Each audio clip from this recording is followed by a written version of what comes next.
Sansa Stark's early life is shaped by an idealized worldview rooted in songs, courtly romance, and noble expectations, which makes her initial exposure to violence and betrayal profoundly destabilizing to her sense of self.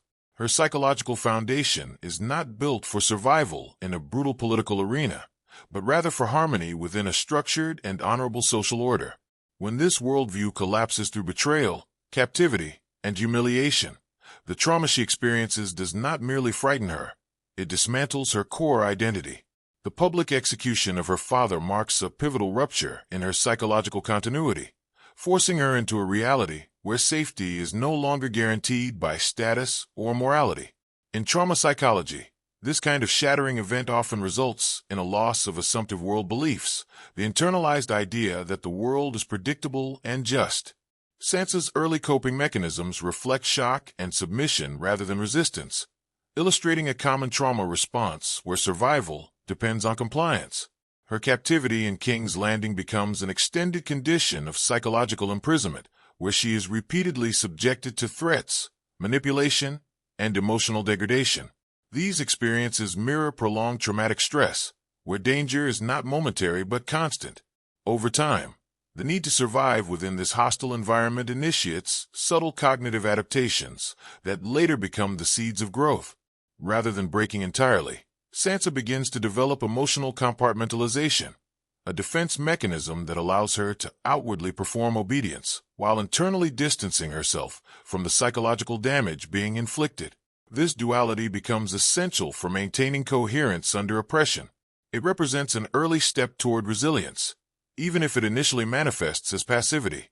The forced performance of loyalty to her captors teaches her the power of perception and illusion, reshaping her understanding of agency. She learns that direct resistance is not always the safest path, and that influence can be exercised through patience and observation. This realization becomes a cornerstone in her transformation.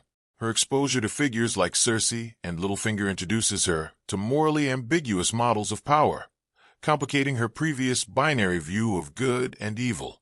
Trauma often disrupts simplistic moral frameworks, forcing survivors to reinterpret human behavior in more complex terms. Sansa's growing awareness of manipulation, fear, and control signals the beginning of cognitive restructuring. Isolation intensifies her reliance on internal psychological resources, which becomes crucial in environments where external support is absent. She learns to endure uncertainty without collapsing into despair. This endurance is not yet empowerment, but it lays the groundwork for it. The unpredictability of her situation fosters hypervigilance, a common trauma adaptation where individuals become acutely aware of social cues and potential threats. While often maladaptive in peaceful contexts, this heightened sensitivity later becomes a strategic strength. Her gradual shift from naivete to guarded awareness demonstrates the transition from trauma as purely destructive to trauma as transformative. The suffering she endures begins to generate not only fear but insight.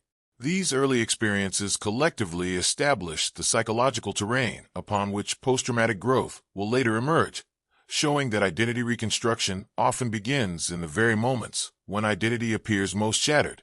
As Sansa's experiences accumulate, her trauma evolves from acute shock into chronic adversity, forcing her to engage in meaning-making processes essential to post-traumatic growth.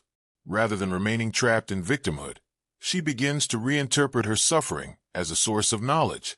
Her escape from King's Landing marks not simply a physical liberation, but a psychological turning point where she begins to reclaim authorship over her own narrative. Trauma recovery often involves this shift from being acted upon to becoming an actor in one's own life. Under Littlefinger's tutelage, she is exposed to political strategy and emotional manipulation, which paradoxically enhances her understanding of autonomy. By observing how power operates through perception, she learns to navigate systems rather than merely endure them. Her experiences in the Vale introduce a new layer of adaptation, where she must balance performance with authenticity. This tension reflects the struggle many trauma survivors face when integrating their past into a functional present. The adoption of new identities, both literal and metaphorical, allows her to experiment with self-definition beyond the constraints of her former innocence. These identity shifts mirror therapeutic processes, in which individuals reconstruct their self-concept. Her resilience becomes increasingly proactive rather than reactive, as she begins to anticipate threats and shape outcomes. This transition signals the emergence of agency from within adversity. The alliance she forms with Jon Snow demonstrates her renewed capacity for trust, an essential milestone in trauma recovery. Trust, once broken, is rarely restored without significant internal transformation. Her decision-making becomes guided by long-term vision rather than immediate fear, reflecting cognitive growth that transforms survival instincts into strategic thinking.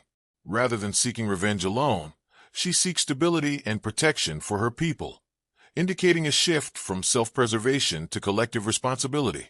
Through these processes, Sansa exemplifies how trauma can catalyze not just endurance, but purpose, transforming pain into a framework for leadership. Sansa Stark's emergence as a leader is not the result of traditional inheritance or sudden empowerment, but rather the psychological culmination of prolonged suffering, adaptation, and meaning-making. Her authority develops through lived experience rather than entitlement, transforming leadership into something deeply internalized rather than externally granted. Unlike rulers shaped by conquest or ideology, Sansa is shaped by endurance, and this difference fundamentally alters how she governs.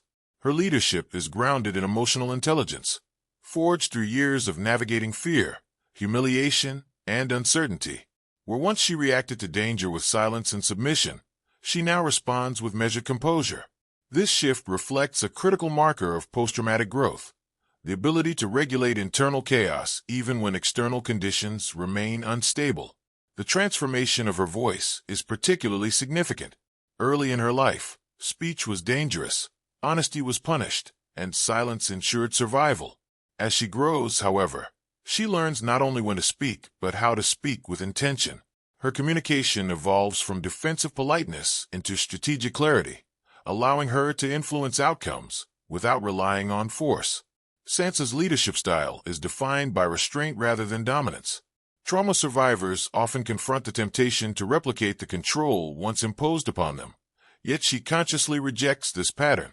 Instead of ruling through fear, she cultivates loyalty through stability and protection, demonstrating moral evolution rather than moral corrosion. Her capacity for empathy becomes one of her greatest strengths. Having lived through abandonment, betrayal, and exploitation, she understands the psychological cost of insecurity.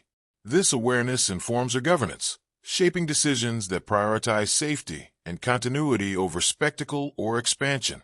Trust, once shattered repeatedly, becomes something she rebuilds slowly and deliberately. Her alliances are no longer based on romantic idealism, but on mutual necessity and shared values. This recalibrated approach to trust reflects the integration of past trauma into present judgment. Sansa's empowerment is also visible in her relationship with vulnerability. Where vulnerability once signified danger, she gradually reframes it as a source of relational depth and insight. This redefinition allows her to lead without emotional detachment. Her strategic patience is another hallmark of her transformation. Instead of reacting impulsively to threats, she evaluates timing and consequence, demonstrating cognitive flexibility that emerges from survival-based hyper-awareness. The reclamation of Winterfell symbolizes not merely political restoration, but psychological homecoming. By returning to the place where her identity first formed, she reclaims ownership of her narrative rather than remaining defined by captivity. Importantly, she does not erase her past in order to lead. Instead, she integrates it, allowing memory to inform wisdom rather than perpetuate fear.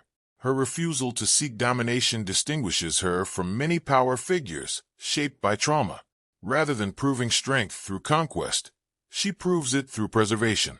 Sansa's leadership embodies resilience that is outward-facing, transforming personal survival into communal stability. She governs not as someone untouched by suffering, but as someone shaped by it and determined to prevent its repetition. Her authority becomes rooted in lived legitimacy rather than symbolic lineage. The psychological scars she carries are not hidden, but metabolized into insight. Her empowerment emerges from the recognition that survival alone is not enough. Meaning must follow endurance. She transitions from being an object within political systems to a subject who shapes them. Her growth reflects a shift from reactive existence to intentional presence. She becomes capable of holding complexity without retreating into fear. Her leadership style reflects integration rather than fragmentation. Ultimately, Sansa Stark represents the profound potential of post-traumatic transformation, the ability to convert pain into perspective, vulnerability into strength, and survival into purpose.